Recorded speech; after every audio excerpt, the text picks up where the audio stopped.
The champagne tasted like expensive regret, and I should have known right then that this party would change everything. But Warren Driscoll, freelance editor and professional observer of human stupidity, was too busy watching his wife work the room like a politician at a fundraiser to notice the warning signs. Petra Vaughan's house gleamed under those ridiculous crystal chandeliers she'd imported from somewhere pretentious. Everything screamed money, the kind of money that came from marrying well and spending better.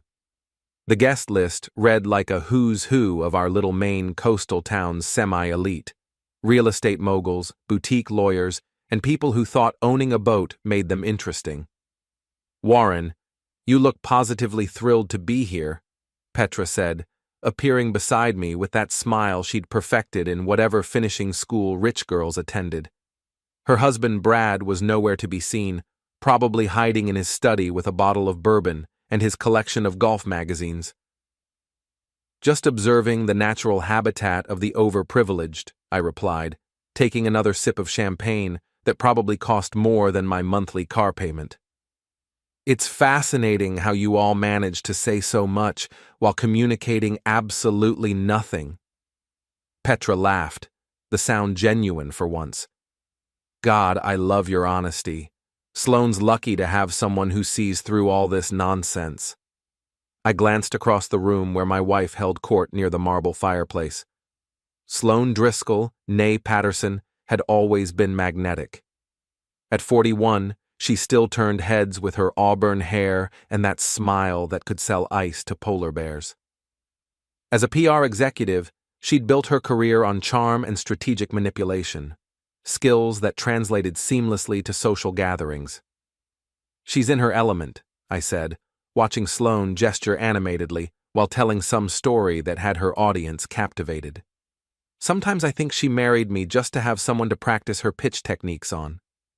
"Don't be ridiculous," Petra said, but her tone suggested she wasn't entirely convinced. "You two are solid. 15 years of marriage speaks for itself." 15 years. Had it really been that long since I'd fallen for the ambitious young publicist who could debate politics over breakfast and make even grocery shopping feel like an adventure? Somewhere along the way, that adventure had become routine, and routine had become comfortable indifference. "I'm going to refresh this," I said, raising my empty glass. "Try not to let anyone sell you a timeshare while I'm gone." The bar setup occupied an entire corner of Petra's living room, complete with a professional bartender who looked like he'd rather be anywhere else. I sympathized. The crowd around the drink station buzzed with the kind of conversations that made my teeth ache: stock portfolios, vacation homes, and whose children had gotten into which prestigious schools. That's when I saw him. Cole Ramsey stood near the wine selection, his perfectly styled hair catching the light as he leaned against the wall with practiced casualness. I knew Cole by reputation, the golden boy of coastal Maine real estate, the guy who sold million-dollar properties to summer people and somehow made it look effortless. He had that irritating confidence that came from never having to wonder if you belonged somewhere. What I didn't know was why my wife was walking directly toward him with that particular smile, the one I hadn't seen directed at me in months. The bartender handed me a fresh glass of champagne, and I positioned myself with a clear view of the developing scene. Call it journalistic instinct or marital paranoia, but something about Sloane's body language set off every alarm bell in my head. She approached Cole like a heat-seeking missile, all subtle hip movement and strategic hair flipping. He straightened when he saw her coming, his own smile shifting into something predatory. They knew each other. That much was obvious from the way they fell into conversation without the usual social pleasantries. "Warren!" Bryce Morrison appeared beside me, slightly out of breath and holding what looked like his fourth drink of the evening. Bryce worked under Sloane at her PR firm, a eager young associate who treated my wife like she walked on water. "Great party, right? Petra really outdid herself this time." I replied, not taking my eyes off Sloane and Cole. They were standing closer now, their conversation more intimate. Cole's hand rested on the wall beside her head, a classic move that created the illusion of privacy in a crowded room. "Is that Cole Ramsey talking to Sloane?" Bryce followed my gaze. "Lucky guy. She's been wanting to meet him for months. Something about a potential collaboration between his development company and our firm." "Has she now?" I kept my voice neutral, but my grip tightened on the champagne flute. Sloane hadn't mentioned any potential collaboration with Cole Ramsey. Then again, Sloane had stopped mentioning a lot of things lately. The crowd shifted, and I lost sight of them for a moment. When the gap cleared, Cole was whispering something in Sloane's ear that made her throw back her head and laugh, the genuine laugh she used to reserve for me. "I should probably go say hello," Bryce said. "Network a little, you know?" "You do that," I murmured, but he was already weaving through the crowd toward them. I watched Bryce approach the pair, saw Sloane's momentary flash of annoyance before she smoothly incorporated him into their conversation. Cole's expression suggested he was less pleased by the interruption, but he played along with the social niceties. The rational part of my brain, the part that had spent 20 years as a journalist before transitioning to freelance editing, told me I was overreacting. Sloane was a professional networking at a social event. Cole was a potential business contact. The fact that they looked like they were auditioning for a romantic comedy was probably just my imagination. But the husband part of my brain, the part that knew Sloane's tells better than anyone, recognized something else entirely. The way she touched her collarbone when she laughed, the slight forward lean that invaded personal space, the eye contact that lasted just a fraction too long. I'd seen her use these techniques before, on clients, on potential business partners, on anyone she wanted something from. I'd just never seen her use them on someone who wasn't me while I was standing 20 feet away. The crowd around the bar began to thin as people drifted toward the dining room where Petra had set up an elaborate buffet. I remained at my post, nursing my champagne and trying to convince myself that 15 years of marriage had earned me enough trust to give my wife the benefit of the doubt. That's when Cole leaned in and kissed her. Not a friendly peck on the cheek, not an accidental brush of lips during animated conversation.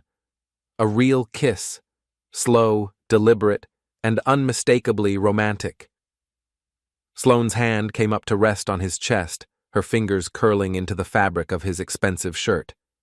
The champagne flute slipped from my fingers and shattered on Petra's marble floor. The sound cut through the party chatter like a gunshot. Conversations stopped, heads turned. And in the sudden quiet, Sloane and Cole broke apart, both of them looking directly at me with expressions that ranged from guilt to defiance. "Oh my God, Warren!" Petra rushed over with a napkin, kneeling to help clean up the broken glass. "Don't worry about it. Happens all the time." But I wasn't looking at the mess on the floor. I was looking at my wife, who had stepped back from Cole but made no move to approach me. Her chin was raised in that defensive posture I knew well, already preparing for battle. The crowd began to murmur, that electric buzz of gossip spreading through a social gathering like wildfire. I could see phones being discreetly pulled from purses and pockets. Someone had definitely captured that kiss on video. Cole, to his credit, looked genuinely uncomfortable for the first time since I'd been watching him. He said something to Sloane that I couldn't hear, then melted back into the crowd with the practiced ease of someone who'd made a career out of smooth exits. Sloane, however, walked straight toward me. "Warren." Her voice carried that professional calm she used in crisis management. "I can explain." "Can you?" I stood up, leaving Petra to finish cleaning up the glass. The crowd around us had grown, drawn by the promise of drama like moths to a flame. Because from where I was standing, it looked pretty self-explanatory. "It was just a kiss," she said, loud enough for everyone to hear. "Don't make this into something it's not." Just a kiss. The phrase hung in the air between us like a challenge. Around us, the party guests watched with the rapt attention usually reserved for car accidents and reality television. "Just a kiss," I repeated slowly, letting the words settle in my mouth like wine I was considering whether to swallow or spit out. Exactly. Sloane's smile was brittle but determined. People kiss at parties all the time. It doesn't mean anything. I nodded thoughtfully, as if considering her logic. The crowd leaned in, sensing something significant was about to happen. Even Petra had stopped pretending to clean up glass and was watching us with undisguised fascination. "You're absolutely right," I said finally. "Just a kiss. No big deal at all." Relief flickered across Sloane's face.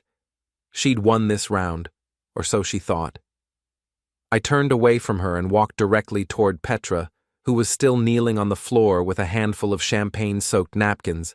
She looked up at me with confusion as I extended my hand to help her up. "Warren, what are you—" I pulled her to her feet and without a word of explanation kissed her exactly the way Cole had kissed my wife. Slow, deliberate, unmistakably romantic. Petra's sharp intake of breath was audible in the sudden silence. Her lips were soft and tasted like the strawberry lip gloss she'd been wearing. For a moment, she melted into the kiss, her free hand coming up to rest on my shoulder. Then I stepped back and looked directly at Sloane. "Just a kiss, right?" The scream that tore from my wife's throat could have shattered every piece of crystal in Petra's house. Her face went from pale to red to something approaching purple as she processed what had just happened. "How dare you!" she shrieked, lunging toward me with her hand raised. I sidestepped her easily, my years of playing recreational basketball finally paying dividends. "I'm sorry. I thought we'd established that kissing other people at parties was perfectly acceptable behavior. Did I misunderstand the rules?" The crowd had gone completely silent now, phones definitely recording every word. This would be all over social media before we made it home, and probably the subject of gossip for months to come. "That's completely different," Sloane's voice cracked with rage and humiliation. "Petra is my best friend." "And Cole is a complete stranger," I replied calmly. "If anything, I'd say my kiss was more appropriate. At least I know where Petra's been." Petra, who had been standing frozen beside me, suddenly found her voice. "Sloane, maybe we should all just—" "Don't you dare!" Sloane whirled on her. "Don't you dare try to play peacemaker after what you just did." "What I just did?" Petra's tone shifted from conciliatory to defensive. "What about what you just did? In my house, at my party, in front of everyone we know." "It was just a kiss," Sloane repeated, but the phrase had lost all its power now. It sounded hollow, desperate. "Exactly," I said. "Just a kiss. No harm, no foul. Isn't that right, honey?" The endearment dripped with sarcasm, and Sloane flinched as if I'd struck her. Around us, the party guests watched with the fascination of people witnessing a spectacular accident. "I want to go home," Sloane said, her voice suddenly small. "Now." "Of course you do," I replied. "But I think I'll stay a while longer. Petra was just telling me how much she appreciates honesty." I turned back to Petra, who was staring at me with an expression I couldn't quite read. Surprise, certainly. But underneath that, something that might have been admiration. "Thank you for the lovely evening," I said, taking her hand and pressing a gentle kiss to her knuckles, a gesture so old-fashioned and innocent that it somehow felt more intimate than what had happened moments before. "I hope we can do this again soon." Petra's smile was shaky, but genuine. "I'd like that very much." Behind me, I could hear Sloane gathering her purse and coat with sharp, angry movements. The crowd began to disperse, conversations resuming in hushed, excited tones. The story would spread through our social circle like wildfire, and by morning, everyone would know what had happened at Petra Vaughn's party. I walked to the bar and ordered another champagne from the bartender, who was trying very hard to pretend he hadn't witnessed the entire scene. "Make it a double," I told him. He looked confused. "Sir, champagne doesn't really—" "Then make it 2 glasses." As I waited for my drinks, I felt someone approach from behind. I turned to find a young woman I recognized as one of Petra's neighbors, her phone still in her hand. "Excuse me," she said hesitantly. I got that whole thing on video, both kisses. If you want a copy." I smiled at her, the first genuine smile I'd managed all evening. "That's very thoughtful of you. Yes, I'd like that very much." She fumbled with her phone for a moment, then looked up at me. "Can I ask you something?" "Sure." "How did you know she'd react that way? Your wife, I mean. How did you know she'd lose it when you kissed Petra?" I accepted the 2 glasses of champagne from the bartender and considered her question. "Because," I said finally, "she knew exactly what that kiss meant when she did it, and she knew I'd know it too." The young woman nodded, as if this made perfect sense, then melted back into the crowd. I carried the champagne glasses back to Petra, who was standing by the fireplace looking shell-shocked. She accepted the drink gratefully. "I can't believe that just happened," she murmured. "Which part?" I asked. "Your best friend publicly humiliating her husband, or her husband returning the favor?" "Both. Neither. I don't know." She took a large sip of champagne. "My marriage has been over for months, Warren. Brad and I haven't even been sleeping in the same room since Christmas. But Sloane, I thought you two were happy." "So did I admitted. "Turns out we were both wrong." We stood in comfortable silence for a moment, watching the party continue around us. The drama had provided enough entertainment to fuel conversations for the rest of the evening, but people were gradually returning to their normal social patterns. "What happens now?" Petra asked. I thought about Sloane, probably sitting in our car in the driveway, waiting for me to come crawling back with apologies and explanations. I thought about Cole Ramsey, wherever he'd disappeared to, probably congratulating himself on avoiding the worst of the fallout. I thought about our house, our shared friends, our carefully constructed life that had just imploded in the space of 2 kisses. "Now," I said, raising my glass in a mock toast, "things get interesting." I didn't go home that night. Instead, I sat in Petra's kitchen until 3 in the morning, drinking coffee that was too strong and talking about everything except what had happened in her living room. We discussed books, movies, the ridiculous property taxes in our town, and the way the ocean looked different in winter light. Normal conversation between 2 people who had just blown up their respective marriages felt surreal, but somehow necessary. "I should probably check my phone," I said around 2:30, pulling the device from my pocket for the first time since the party. 17 missed calls from Sloane, 43 text messages. The preview lines I could see without opening them ranged from furious to pleading to threatening. "Popular man," Petra observed, refilling my coffee cup. "My wife has always been thorough in her communications." I scrolled through the message previews. Here we go. She's moved into the bargaining phase. Apparently, what happened tonight was all my fault for embarrassing her in public. And if I come home right now, we can work through this like adults. "Are you going to?" I looked at Petra across her granite kitchen island. Her makeup had worn off hours ago. Her carefully styled hair was mussed, and she looked more real than I'd ever seen her. More beautiful, too. "No," I said. "I don't think I am." My phone buzzed with another message. This one I opened. "Warren, this is ridiculous. Come home. We need to talk. S." I showed the screen to Petra. Notice how she signs her texts like business correspondence? Even her apologies are professionally formatted. "She hasn't actually apologized," Petra pointed out. "No, she hasn't." I turned the phone face down on the counter. "What about you? Any word from Brad?" "He's in Portland until Tuesday. Business trip." She laughed, but there was no humor in it. "He probably doesn't even know what happened yet. I could burn the house down and he wouldn't notice until he ran out of clean shirts." "How long has it been like that?" "Honestly, years.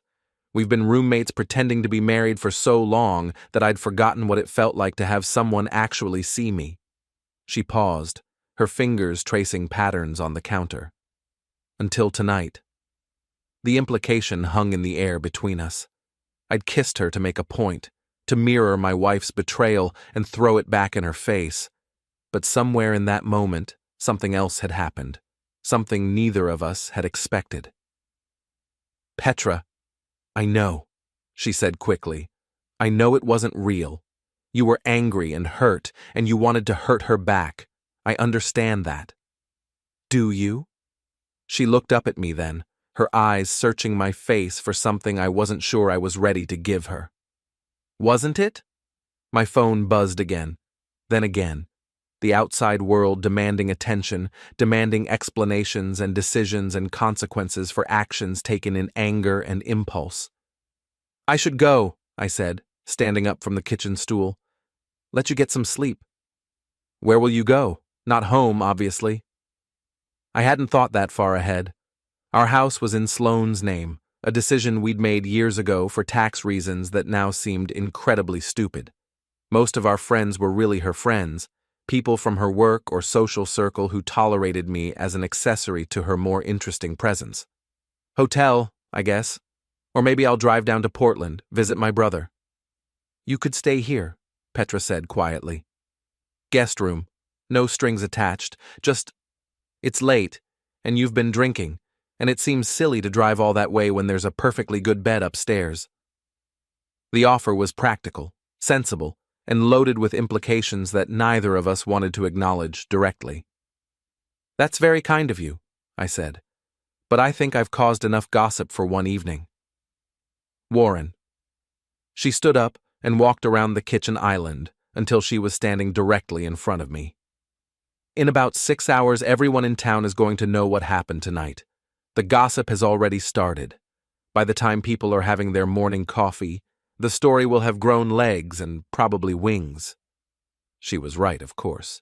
Small coastal towns ran on gossip the way cars ran on gasoline, and we'd just provided enough fuel to power conversations for months. So what are you suggesting? I'm suggesting that we're both adults whose marriages were already over before tonight happened. I'm suggesting that maybe, just maybe, we stop worrying about what other people think and start figuring out what we want. And what do you want? She reached up and touched my face, her fingers tracing the line of my jaw.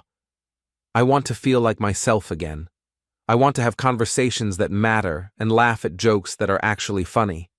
I want to remember what it's like to be wanted instead of just tolerated. Petra. The guest room has clean sheets and a lock on the door, she continued. You can leave first thing in the morning if you want, but you don't have to spend tonight in some sterile hotel room, staring at the ceiling and wondering how your life got so complicated. She was right about that too. The thought of checking into the Hampton Inn and lying awake replaying the evening's events held no appeal whatsoever. Just sleep, she added. I'm not trying to seduce you in my kitchen at 3 a.m. I'm just trying to be a friend. Friend. The word felt strange applied to Petra Vaughn, who had been my wife's best friend for 5 years and little more than an acquaintance to me. But tonight had changed the dynamic between all of us, probably permanently. Okay, I said. Thank you. She smiled, the first completely unguarded expression I'd seen from her all evening. The guest room is at the top of the stairs, second door on the right. There are extra towels in the bathroom across the hall. I followed her directions, climbing the stairs to a hallway lined with family photos that told the story of a marriage slowly deteriorating. Early pictures showed Petra and Brad laughing together, traveling, celebrating anniversaries. The more recent photos were formal and stiff, the kind of pictures people took because they were supposed to, not because they wanted to. The guest room was decorated in soft blues and whites, with a queen-sized bed that looked infinitely more appealing than another night of Sloane's silent treatment. I sat on the edge of the mattress and finally allowed myself to fully process what had happened. My wife had kissed another man at a party, in public, in front of people we knew. When confronted, she'd dismissed it as meaningless, just a kiss, as if 15 years of marriage could be set aside for the sake of social convenience. So I'd kissed her best friend the same way, in front of the same people, and suddenly it wasn't meaningless anymore. The hypocrisy was staggering, but not surprising. Sloane had always operated under the assumption that different rules applied to her, that her charm and professional success granted her exemptions from ordinary social contracts. My phone buzzed again. This time it was a call, not a text. Sloane's name appeared on the screen, along with a photo from our 10th anniversary dinner, both of us smiling, her hand on my chest, looking for all the world like people who were genuinely happy together. I let it go to voicemail. Then I turned off the phone entirely. Morning came too soon, announced by sunlight streaming through unfamiliar windows and the sound of coffee brewing downstairs. I'd slept better than I had in months, which probably said something significant about the state of my marriage. Petra was already dressed when I made it to the kitchen, wearing jeans and a sweater that made her look younger and more relaxed than she ever had at social events. "Good morning," she said, handing me a cup of coffee. "Sleep well?" "Better than expected." I accepted the coffee gratefully. "Any word from the outside world?" "My phone has been buzzing all morning. Apparently we're the talk of the town." She gestured toward her phone, which sat face down on the counter. I stopped reading the messages around 7. They were getting increasingly creative. I should probably face the music eventually. Probably, but not necessarily right now. We drank our coffee in comfortable silence, both of us avoiding the larger conversation that needed to happen. Outside, Petra's neighborhood was waking up, dogs being walked, newspapers collected, normal people starting normal days without the complications we'd created for ourselves. "I need to ask you something," I said finally. "Okay." "Last night, when you kissed me back." "Warren, you don't have to." "Yes, I do." I set down my coffee cup and looked at her directly. "I need to know if you kissed me back, because you were caught up in the moment or because you wanted to." She was quiet for a long moment, considering her answer. When she spoke, her voice was steady and sure. "Both," she said. "I was definitely caught up in the moment, but I've been wanting to for a lot longer than I care to admit." "How long?" "Since last summer. Brad and I went to that charity auction with you and Sloane, remember? You spent the entire evening making me laugh while our respective spouses worked the room like they were running for office. I went home that night and realized I couldn't remember the last time Brad had made me laugh about anything." I remembered that evening. Sloane had been in full networking mode, collecting business cards and social connections like trophies. I'd gravitated toward Petra partly out of boredom and partly because she was the only person there who seemed as amused by the pretension as I was. "I thought you were just being polite," I admitted. "I thought you were just being nice to your wife's boring friend." "You're not boring. I'm not your wife's friend anymore either." The truth of that statement settled between us. Whatever happened next, the comfortable social dynamic we'd all maintained for years was over. Sloane and Petra's friendship was finished, probably permanently. The question was what, if anything, would replace it. My phone, which I'd turned back on while getting dressed, chose that moment to ring. Not Sloane this time, my brother Mike, calling from Portland. "I should take this," I told Petra. "Warren." Mike's voice was cheerful and completely oblivious to recent events. "How's married life treating you? Jennifer and I were just talking about you guys yesterday." "Actually, Mike, married life is treating me like a punching bag at the moment." "Uh-oh. What happened?" I gave him the abbreviated version. Sloane kissing a stranger, her dismissive response, my retaliation with Petra. Mike listened without interrupting, which was one of his better qualities as a brother. "So let me get this straight," he said when I finished. "Your wife publicly cheated on you, called it meaningless, and now she's angry because you proved her wrong? That's about the size of it. And you're calling me from the other woman's kitchen." I looked at Petra, who was pretending not to listen while washing dishes that were already clean. Yes. Okay, 2 questions. First, are you planning to go home anytime soon? No. Second, do you want to? I thought about our house, with its carefully coordinated furniture, and Sloane's collection of awards and professional photos covering every surface.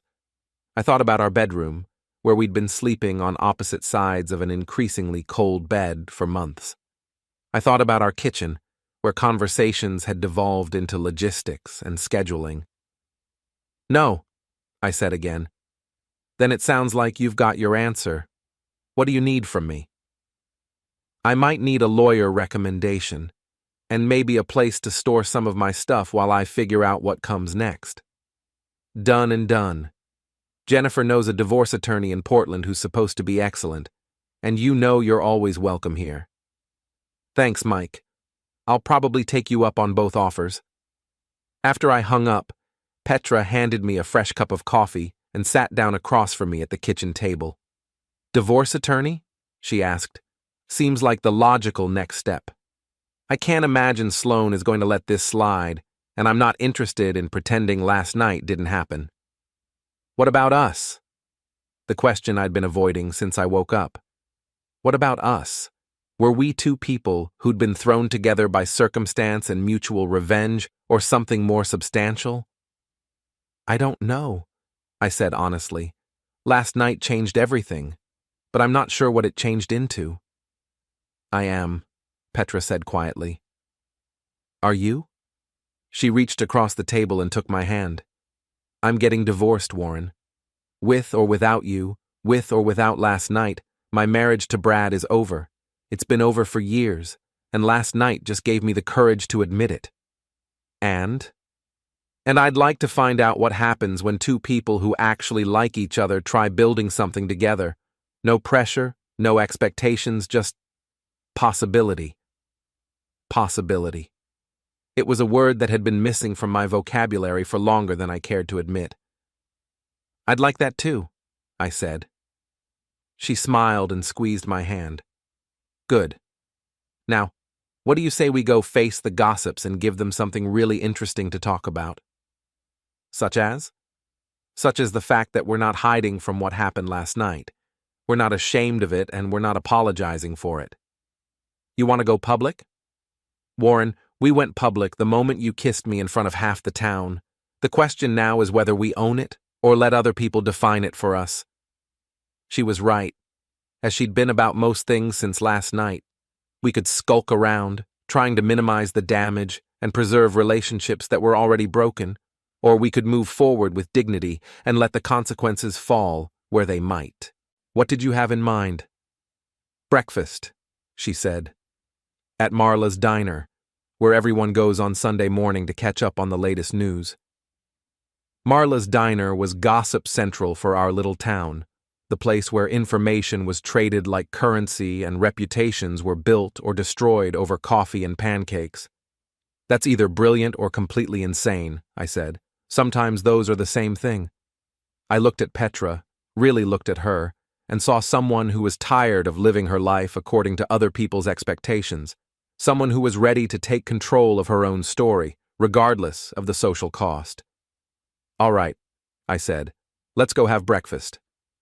Marla's diner occupied a prime corner location in downtown Brookhaven, its red vinyl booths and chrome fixtures unchanged since the 1950s. On Sunday mornings, it served as the town's unofficial information exchange, where gossip flowed as freely as the coffee and everyone knew everyone else's business. Walking in with Petra felt like stepping onto a stage where the entire town was waiting for our performance. The conversation didn't exactly stop when we entered, but it definitely shifted. Voices dropped to whispers, heads turned, and I could practically feel the collective intake of breath as people processed what they were seeing. Warren! Petra!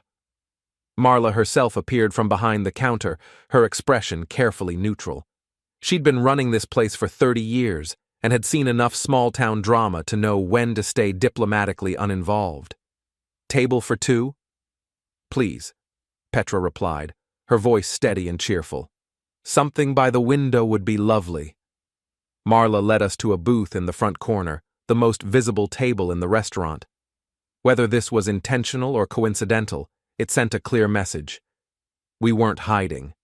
The menu at Marla's never changed, but I studied it intently while trying to gauge the room's reaction to our presence. At the counter, 3 men in their 60s were making no effort to disguise their staring. In the booth behind us, 2 women were whispering with the intensity of national security briefers. "The pancakes are excellent here," Petra said conversationally, as if we were just 2 friends having a normal Sunday breakfast. "So I've heard." I glanced up from my menu to find her watching me with amusement. "You're enjoying this, aren't you?" "More than I probably should," she admitted. "I've spent 5 years being the perfect wife, the perfect friend, the perfect hostess. It's liberating to be the subject of gossip, instead of the one pretending not to hear it." Our waitress appeared, a young woman named Jessica, who looked like she'd rather be anywhere else. "Can I get you folks some coffee?" "Please," I said, "and I'll have the Western omelet with wheat toast." "Blueberry pancakes for me," Petra added, "and maybe some of those amazing home fries."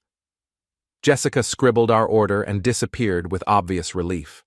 Around us, the whispered conversations continued, punctuated by occasional glances in our direction. "So," Petra said, settling back in the booth, "what's the plan? Besides giving the good people of Brookhaven enough material for a month's worth of speculation?" "Honestly, I'm making this up as I go along."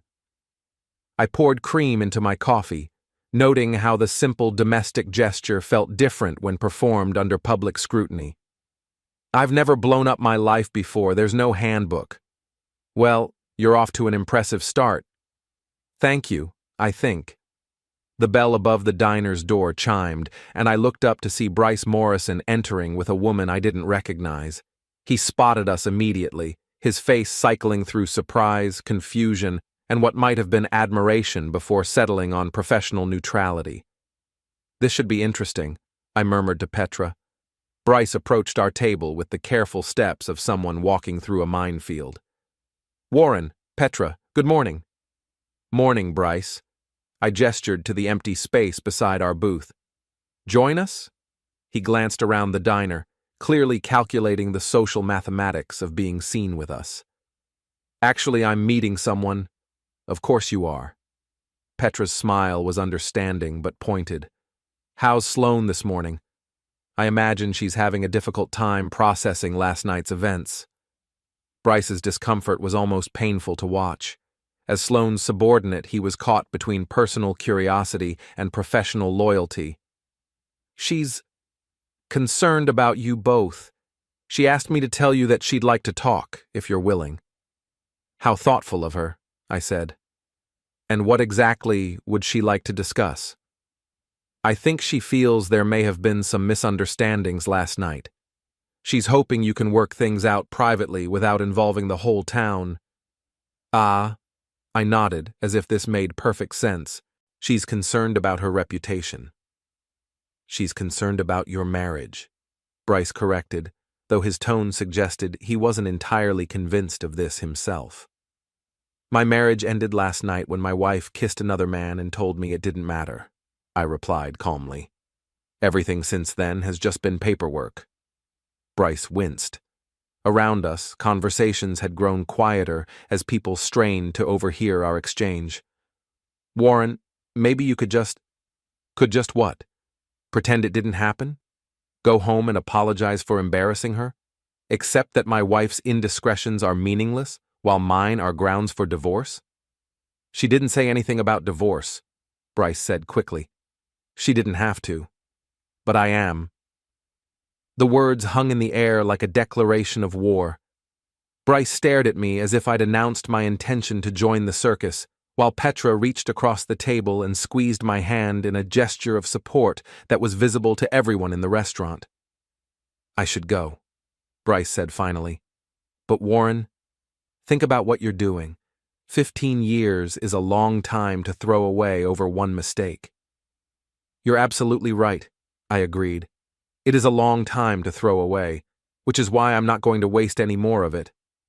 After Bryce left, Jessica returned with our food, setting down plates with the exaggerated care of someone trying not to spill anything while eavesdropping. "This is really happening, isn't it?" Petra said, cutting into her pancakes. "You're actually going through with it. Are you having second thoughts? About breakfast? Never. These pancakes are incredible." She took a bite and smiled. "About the rest of it? No. No second thoughts. You?" I considered the question while working on my omelet. 24 hours ago, I'd been a married man with a predictable life and a comfortable routine. Now, I was sitting in the town's gossip headquarters, holding hands with my wife's former best friend and discussing divorce as casually as the weather. "None," I said, surprising myself with how certain I sounded. "Good, because I have a confession to make." "Oh?" "I called my lawyer this morning, before you woke up. I'm filing for divorce from Brad tomorrow." I set down my fork and looked at her. That was fast. I've been thinking about it for months. Last night just gave me the push I needed. She met my eyes across the table. "I also called a real estate agent. I'm putting the house on the market." "Where will you go?"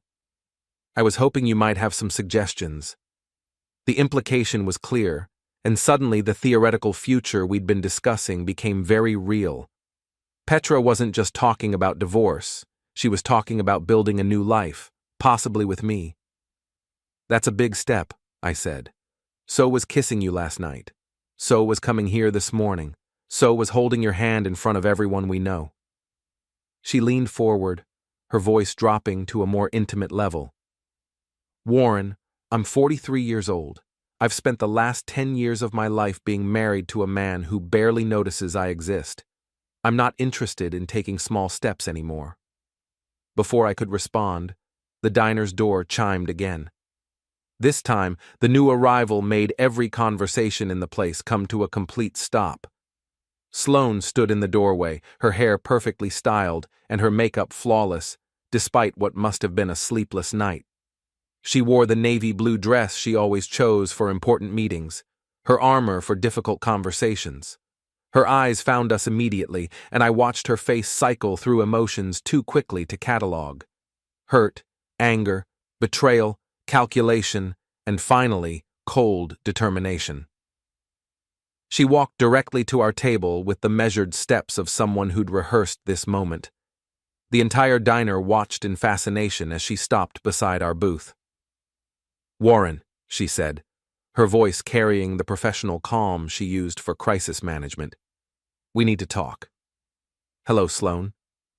I didn't stand up, didn't let go of Petra's hand, didn't show any of the automatic deference that 15 years of marriage had trained into me.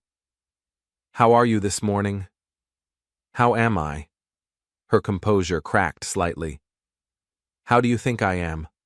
My husband disappeared last night after humiliating me in front of everyone we know." "I humiliated you?" I kept my voice level, aware that every word was being recorded in the memories of 30 witnesses. "That's an interesting perspective. You kissed my best friend. After you kissed a complete stranger, I was just following your lead." Sloane's face flushed red. Around us, the diner had gone completely silent. Even the kitchen staff had stopped working to listen. "That was completely different, and you know it," she hissed. "How was it different?" "It was just—" She stopped, realizing that her previous defense had become a trap. Anything she said now would either contradict her earlier dismissal of the kiss or admit that my retaliation had been justified. "Just a kiss?" Petra suggested helpfully. "Meaningless? No big deal?" Sloane turned on her former friend with fury that was no longer contained by social niceties. "You stay out of this. This is between me and my husband." "Actually," I said, "I think Petra has every right to be part of this conversation. After all, you involved her when you decided to redefine the boundaries of acceptable behavior." "I involved her? You're the one who what? Treated your best friend exactly the way you treated our marriage? Decided that if kissing strangers was meaningless, then kissing friends was equally meaningless?" Sloane opened her mouth to respond, then closed it again. She was trapped by her own logic, and she knew it. "This is ridiculous," she said finally. "You're both acting like children. Warren, come home. We can work this out like adults." "We are working it out like adults," I replied. "I'm filing for divorce tomorrow morning." The words hit her like a physical blow. Whatever she'd expected from this confrontation, it wasn't a calm declaration of intent to end our marriage. "You don't mean that." "I absolutely mean that. Warren, please. It was one mistake. One kiss that didn't mean anything." "You're right," I said. "It didn't mean anything. That's the problem." She stared at me, confusion replacing anger. "I don't understand." "I know you don't. That's why this conversation is pointless." I stood up from the booth, pulling out my wallet to leave money for our breakfast. Petra slid out beside me, her hand finding mine naturally. "Where are you going?" Sloane demanded. "Away from here. Away from you. Away from a marriage that ended the moment you decided it was acceptable to kiss other men in public." "But I love you." The words rang out across the silent diner with the desperation of someone playing their last card. I turned back to look at my wife, really look at her, and felt nothing but pity. "No, Sloane. You love the idea of being married. You love the social status and the financial security and the image of success. But you don't love me. If you did, last night never would have happened. That's not true. When's the last time you asked me about my work, my dreams, my opinions on anything that wasn't directly related to your career or your social calendar?" She opened her mouth, then closed it again. We both knew the answer. That's what I thought. I put my arm around Petra's waist, a gesture that was both protective and possessive. "Goodbye, Sloane. My lawyer will be in touch." We walked out of the diner together, leaving behind a room full of stunned silence and one woman whose perfectly constructed world had just collapsed around her. On the sidewalk outside, Petra took a deep breath of cool morning air. Well, that was dramatic. Too dramatic? Not dramatic enough, if you ask me. She had that coming for a long time. I looked back through the diner's window, where Sloane still stood beside our empty booth, looking lost and confused. For a moment, I felt a flicker of the old protective instinct that had kept me in an unhappy marriage for years. Then Petra squeezed my hand, and the moment passed. "So," she said, "what do we do now?" "Now we figure out what comes next, together." I like the sound of that. Good. Because I have a feeling it's going to be an interesting ride. As we walked down Main Street, I could see people in the diner pulling out their phones, already spreading the news of what they'd witnessed. By noon, everyone in Brookhaven would know that Warren and Sloane Driscoll's marriage was over, and that Petra Vaughn was somehow involved. For the first time in years, I found myself looking forward to what tomorrow might bring.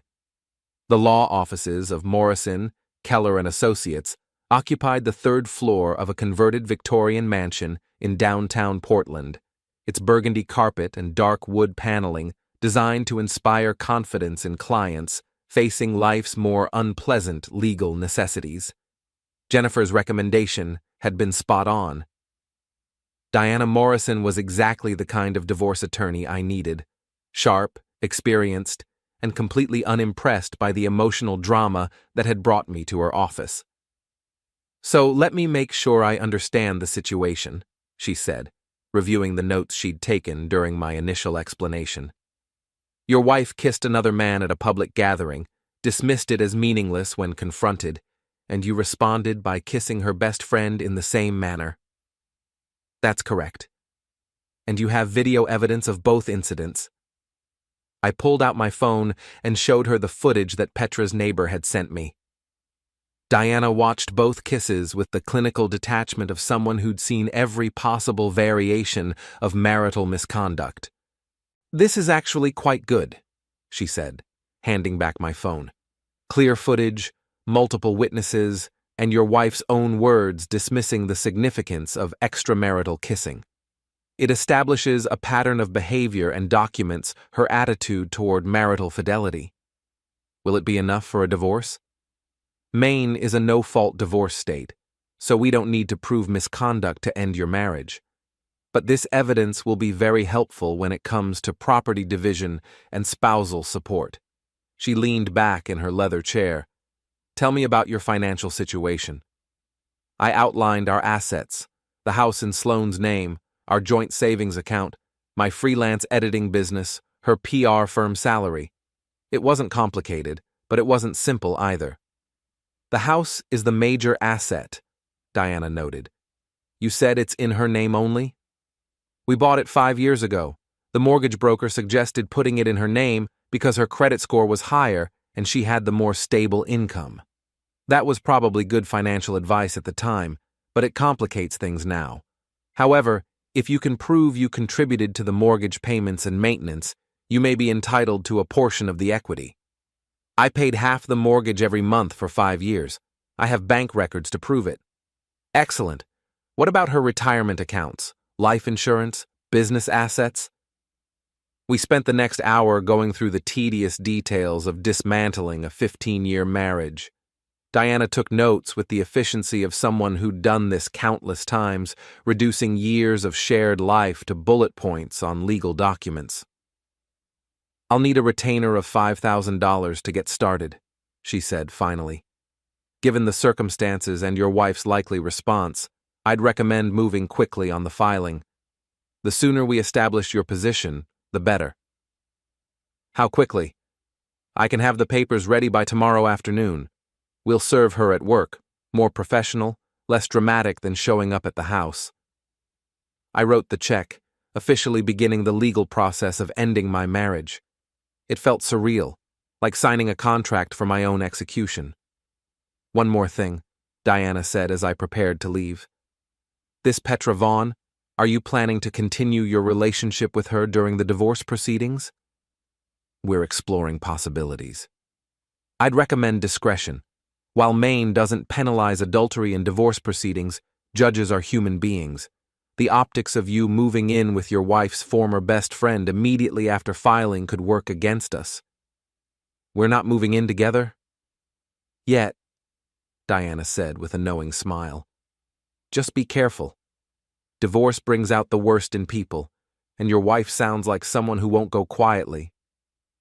She was right about that. I'd known Sloane long enough to predict her response to being served with divorce papers.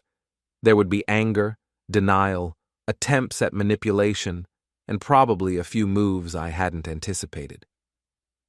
The drive back to Brookhaven gave me time to think about what I was really doing. This morning I'd been a married man contemplating divorce. Now I was a man who'd hired an attorney and set the legal machinery in motion. There was no taking it back. My phone rang as I pulled into town. Petra's name appeared on the screen, along with the photo I'd taken of her yesterday morning in her kitchen, smiling, relaxed, looking more beautiful than she had any right to after the chaos of the previous night. How did it go? She asked when I answered. Papers will be ready tomorrow. She'll be served at work by the end of the week. How do you feel? I considered the question. How did I feel? Relieved, terrified, excited, guilty, all of those emotions and several others I couldn't name. Free, I said finally. For the first time in years I feel free. Good. Are you hungry? I made too much pasta salad and I hate eating alone. I'll be right there. Petra's house felt different in the afternoon light, less like the scene of a crime and more like a place where two people might actually build something together. She met me at the door wearing jeans and a t-shirt, her hair pulled back in a ponytail that made her look younger and more approachable than her usual polished perfection. Any word from Brad? I asked as she led me to the kitchen. He called this morning. Apparently someone from the party called him in Portland to express concern about my behavior. She rolled her eyes. Amazing how quickly news travels when it involves scandal. What did you tell him? The truth, that our marriage has been over for months and last night just made it official. She handed me a plate of pasta salad and a beer. He took it better than I expected, actually. I think he's been as miserable as I have. Will he contest the divorce? Doubtful. He's already talking about selling the house and splitting everything down the middle. Brad may be emotionally absent, but he's not vindictive. You're lucky. I have a feeling Sloane is going to make this as difficult as possible. We ate lunch on her back deck, overlooking a garden that was clearly Petra's domain. Brad had never struck me as someone who cared about flowers or landscaping, and the careful arrangement of perennials and ornamental grasses showed a level of attention that spoke to years of solitary effort. "This is beautiful," I said, gesturing toward the flower beds. "Thank you. It's been my therapy for the last few years. When things got bad with Brad, I'd come out here and dig in the dirt until I felt human again." "What will you miss most about this place?" "The garden, definitely. The kitchen. The view of the water from the master bedroom." She paused, considering. "But not enough to stay. Too many memories of being lonely in a house full of expensive furniture." We talked about practical things, her real estate agent's assessment of the property value, my plans for retrieving my belongings from the house I'd shared with Sloane, the logistics of two people simultaneously dismantling their lives and trying to build something new. "I have a confession," Petra said as we finished lunch. "Another one?" "I've been thinking about this for longer than just yesterday. The divorce, I mean. I actually consulted with an attorney 6 months ago, but I lost my nerve." "What changed?" "You kissed me." She smiled, but there was something serious underneath it. Not just the physical act, though that was significant, but the way you looked at me afterward. Like you actually saw me, not just the role I've been playing for everyone else. "I did see you. I do see you." "I know. That's what's different." She reached across the table and took my hand. "Warren, I need you to understand something. I'm not doing this because I'm afraid to be alone, or because I need someone to rescue me from my marriage. I'm doing this because for the first time in years, I remember what it feels like to want something for myself." "And what do you want?" "You. This. Whatever we can build together." She squeezed my hand. "But I also want you to be sure, because once we cross this line completely, there's no going back to the way things were." I looked at her across the table, really looked at her, and saw someone who was offering me something I hadn't even realized I'd been missing. Not just companionship or physical attraction, but partnership. The possibility of building a life with someone who actually wanted to be part of it. "I'm sure," I said. "Even though it means losing friends, dealing with gossip, starting over at an age when most people are settled into their routines. Especially because of those things. I'm tired of living my life according to other people's expectations." She smiled, and I saw relief in her eyes. "Good. Because I already put an offer on a house." "You what?" "There's a cottage for sale on Elm Street. 2 bedrooms, 1 bath, tiny kitchen, but it has character and a garden space, and it's completely different from this place." She pulled out her phone and showed me photos of a small Cape Cod-style house with weathered shingles and flower boxes under the windows. "The asking price is reasonable, and it would be perfect for someone starting over." "For someone, or for 2 people?" "That depends on whether you're interested in being my roommate." Roommate. The word was carefully chosen, offering partnership without pressure, companionship without assumptions about where our relationship might lead. "I'm very interested," I said. "Good, because I already told the realtor we'd like to see it this afternoon." The cottage on Elm Street was everything Petra had promised. Small, charming, and completely different from the houses we'd shared with our respective spouses. It had hardwood floors that creaked in all the right places, windows that let in more light than seemed possible, and a kitchen that was barely large enough for 2 people, but somehow felt more inviting than any room I'd ever occupied. "The garden space is perfect," Petra said, standing in the backyard and gesturing toward an area that was currently overgrown with weeds but had obvious potential. "I could have vegetables over here, flowers along the fence, maybe a small patio for morning coffee." You're already planning to buy it, aren't you? I put in an offer an hour before you got here. Full asking price, cash, close in 30 days. That's fast. I told you, I'm done taking small steps. We walked through the house again, this time with me imagining my books on the built-in shelves in the living room, my desk in the smaller bedroom that would serve as an office, my coffee mug on the counter of the tiny kitchen. What do you think? Petra asked as we stood in the living room. I think it's perfect. Perfect enough to take a leap of faith with a woman you kissed for the first time 2 days ago? I considered the question seriously. 2 days ago, I'd been married to someone else, living in a different house, following a routine that had become comfortable through repetition rather than choice. Now I was standing in an empty cottage, planning a future with someone who had been little more than an acquaintance until recently. It should have felt crazy, impulsive, dangerous. Instead, it felt like coming home. Yes, I said, it's perfect enough for that. She kissed me then, soft and sweet and full of promise. Outside, the afternoon sun slanted through the windows, painting everything in golden light that made the future seem not just possible, but inevitable.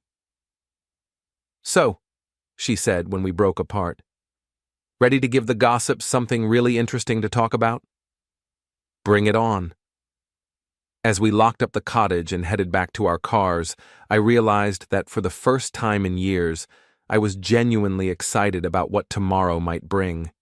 It was a feeling I'd almost forgotten, and I had no intention of letting it go. The drive back to Petra's house gave me time to process what had just happened. In the space of one afternoon, I'd hired a divorce attorney, agreed to move in with my wife's former best friend, and committed to buying a house with someone I'd known as more than an acquaintance for exactly 48 hours. By any rational measure, it was completely insane. By every emotional measure that mattered, it was the first sensible thing I'd done in years. My phone buzzed with a text message as I pulled into Petra's driveway. Unknown number, but the message was unmistakably from Sloane. We need to talk. This has gone far enough. I showed the message to Petra when she arrived a moment later. She's persistent. I'll give her that, Petra said. Should I respond? That depends. Do you have anything left to say to her? I thought about it. Did I? Was there some conversation that might salvage 15 years of marriage, some explanation that might make sense of what had happened at the party, some compromise that might restore the life I'd been living just 2 days ago? No, I said finally. I don't think I do. Then don't. Let your attorney handle the communication from now on. That's what you're paying her for. She was right. The time for personal conversations with Sloane had ended the moment she'd kissed Cole Ramsey and dismissed it as meaningless. Everything from here forward would be legal, financial, and procedural. The emotional part of our marriage had died at Petra's party. Everything since then had just been the paperwork. Come on, Petra said, taking my hand. Let's go inside and start planning our future. I have wine, takeout menus, and a completely inappropriate amount of enthusiasm for someone who's about to become the subject of every gossip session in town. Sounds perfect, I said. And for the first time in longer than I could remember, I meant it. The divorce papers were served to Sloane at her office on a Thursday afternoon, delivered by a professional process server who found her in the middle of a client presentation. According to Bryce, who called me an hour later with a breathless account of the scene, she'd handled it with her usual professional composure until the server left. Then she'd excused herself from the meeting and locked herself in her office for the rest of the day. She's not taking it well, Bryce said, his voice carrying the nervous energy of someone caught between loyalty and self-preservation. She keeps saying you'll come to your senses, that this is all some kind of elaborate bluff to get her attention. It's not a bluff, Bryce. I know that. You know that. But Sloane, he paused, choosing his words carefully. She's not used to people walking away from her. In her mind, you're just playing hard to get. Then she's going to be very disappointed. Warren, can I ask you something? Sure. Are you happy? I mean really happy.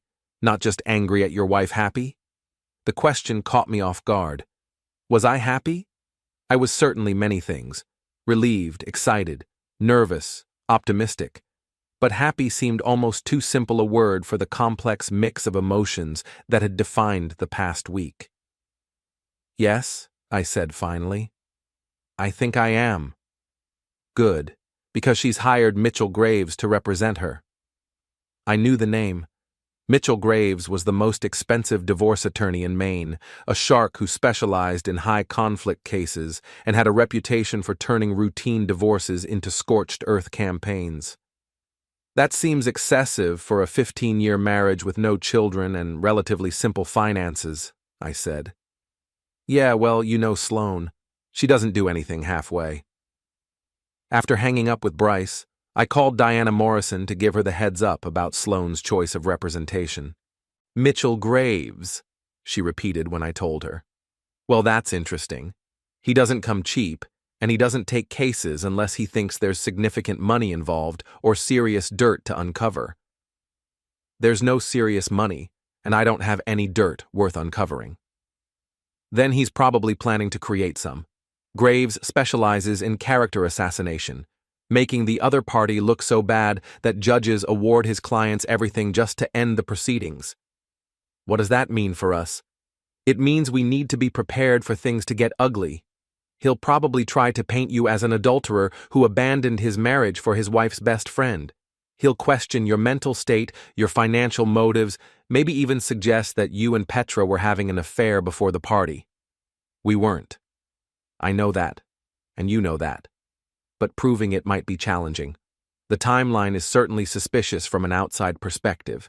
You kiss her at the party, spend the night at her house, hire a divorce attorney the next day, and put an offer on a house together within a week. She was right. The speed of our relationship's development would look calculated to anyone who didn't understand the emotional context. What do you recommend? Document everything. Keep records of your interactions with Petra, your financial transactions, your living arrangements. If Graves is going to build a case around your character, we need to be able to defend it with facts. And in the meantime? In the meantime, we prepare for war. The war began 3 days later with a motion filed by Graves requesting an emergency hearing to freeze all marital assets. The motion claimed that I was dissipating marital property to fund my new lifestyle, and that Sloane needed protection from my reckless financial behavior. Diana called me at 7 in the morning to discuss the filing. It's mostly nonsense, she said, but it's effective nonsense. He's trying to make you look like someone who's liquidating assets to spite his wife. I haven't liquidated anything. I wrote a check for your retainer and put earnest money down on a house.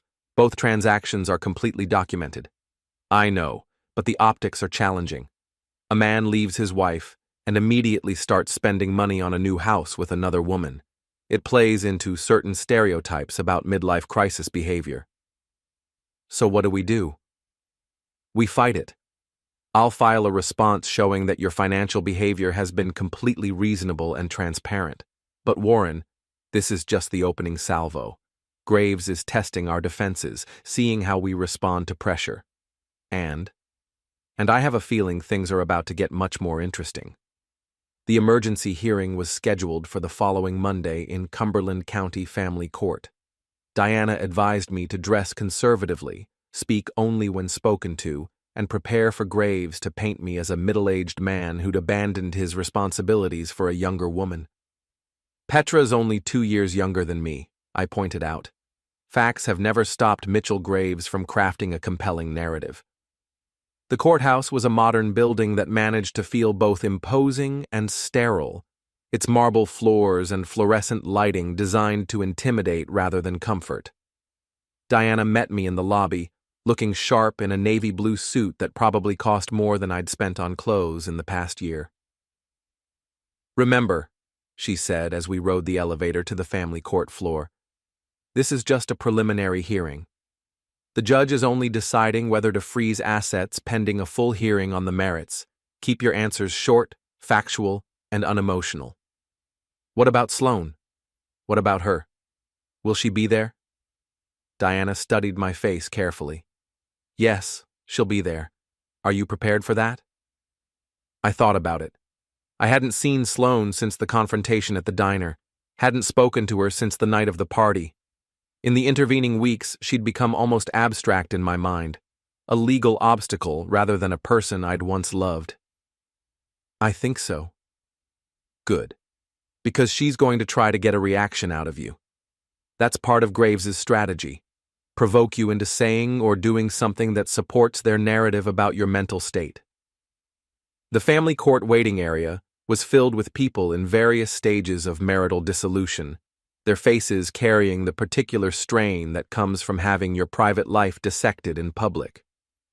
Diana and I found seats near the window, and I tried to focus on the legal documents she'd prepared rather than the knot of anxiety growing in my stomach. Driscoll versus Driscoll, the bailiff called. We entered the courtroom, and I saw Sloane for the first time in 3 weeks. She looked perfect, of course. Her hair was professionally styled, her makeup flawless, her charcoal gray suit expensive and tasteful. She'd chosen her outfit carefully, conservative enough to suggest respectability, feminine enough to evoke sympathy. This was Sloane in full professional mode, the version of herself she deployed for important client meetings and social occasions where image mattered more than substance. Mitchell Graves sat beside her, a silver-haired man in his 60s who radiated the kind of confidence that came from winning cases through intimidation and superior preparation. He looked like Central Casting's idea of a high-powered attorney, expensive suit, gold watch, briefcase that probably cost more than most people's cars. Judge Patricia Henley presided, a woman in her 50s with graying hair and the no-nonsense demeanor of someone who'd heard every possible variation of marital dysfunction. She reviewed the motion and our response with the efficiency of someone who'd done this thousands of times.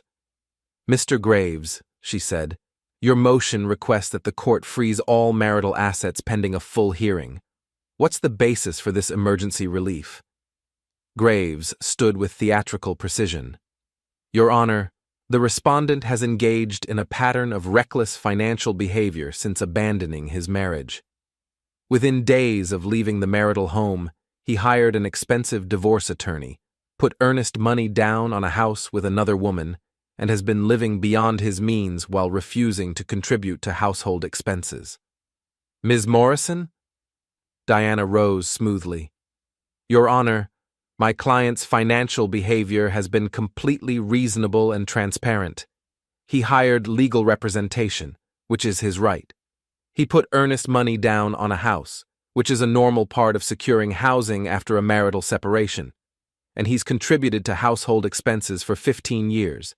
His obligation ended when he was effectively barred from the marital home by his wife's conduct. Mr. Graves, do you have evidence that Mr. Driscoll has dissipated marital assets? Your Honor, the pattern of behavior speaks for itself.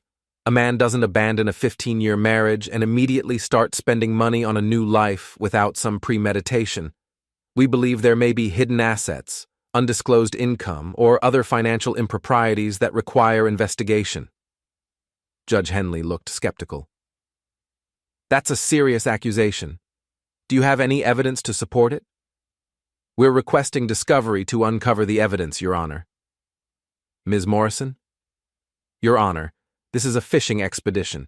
Mr. Graves has no evidence of financial impropriety because there isn't any.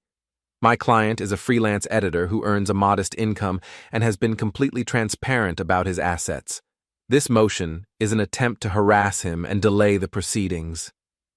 Judge Henley reviewed the documents again, her expression suggesting she'd seen this particular dance many times before. Mr. Driscoll, she said, looking directly at me, please stand. I rose, feeling the weight of everyone's attention. Have you hidden any assets from your wife?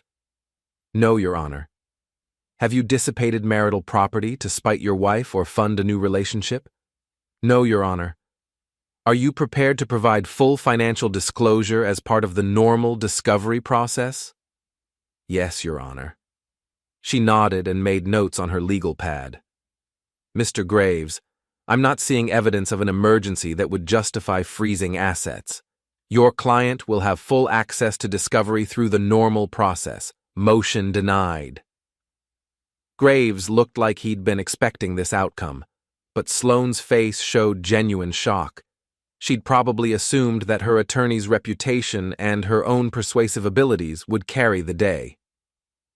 However, Judge Henley continued, I'm ordering both parties to maintain the status quo regarding major financial decisions pending the final hearing. No large purchases, no asset transfers, no changes to insurance beneficiaries without court approval or mutual consent. Thank you, Your Honor, Diana said. As we gathered our papers to leave, I caught Sloane watching me with an expression I couldn't read. Not anger exactly, but something more complex. Disappointment, maybe, or the dawning realization that I wasn't going to come crawling back with apologies and promises to work things out. In the hallway outside the courtroom, Graves approached Diana with the predatory smile of someone who'd lost a battle, but was confident about winning the war. Counselor, he said, I think we should discuss settlement. This case doesn't need to drag through months of litigation. I'm always open to reasonable settlement discussions, Diana replied. Excellent. My client is prepared to be generous. She'll take the house and her retirement accounts. Mr. Driscoll can keep his business and personal effects, and we'll call it even. Diana's laugh was genuinely amused. That's not generous, Mr. Graves. That's theft. Your client would keep assets worth approximately $400,000, while my client gets assets worth maybe $50,000. Your client is the one who abandoned the marriage for another woman. He's lucky my client isn't seeking alimony. Your client is the one who committed adultery in public and then dismissed it as meaningless. She's lucky my client isn't seeking damages for emotional distress. The two attorneys faced off like gunfighters, their polite language barely concealing the hostility underneath. Behind Graves, Sloane watched the exchange with growing agitation. Perhaps we should let our clients discuss this privately, Graves suggested. Perhaps we shouldn't, Diana replied. All communication goes through counsel from now on. As we walked toward the elevator, I could feel Sloane's eyes on my back. Part of me wanted to turn around to see if there was any trace of the woman I'd fallen in love with 20 years ago. But a larger part of me knew that woman was gone, if she'd ever existed at all. How do you think that went? I asked Diana as we waited for the elevator. Better than I expected. Henley's a good judge. She doesn't get impressed by theatrics or intimidated by reputation. Graves will have to actually prove his case, rather than just making accusations. What happens next? Discovery.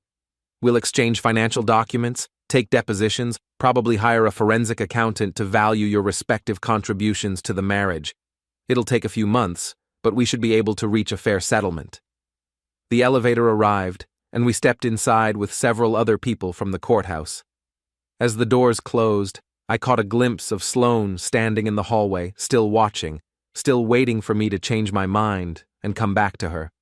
But that man, the one who might have been tempted to apologize and compromise and pretend that nothing had changed, was gone. In his place was someone who'd finally learned the difference between being married and being happy. Diana, I said as we reached the lobby, I want you to know that I'm prepared for this to get ugly. Whatever Graves throws at us, whatever Sloane does to try to change my mind, I'm not backing down. She smiled. Good. Because I have a feeling we're going to need that resolve before this is over. Outside the courthouse, the October air was crisp and clean, carrying the promise of winter and the possibility of new beginnings. I pulled out my phone and called Petra. How did it go? She asked. We won the first round. Are you free for lunch? I have news about the house. Always free for you. Meet me at that little cafe on Exchange Street in 20 minutes? Perfect. As I walked through downtown Portland toward our lunch date, I realized that for the first time since this whole mess began, I wasn't thinking about what I'd lost. I was thinking about what I'd gained, and what I still had to look forward to. It was a good feeling, and I intended to hold on to it.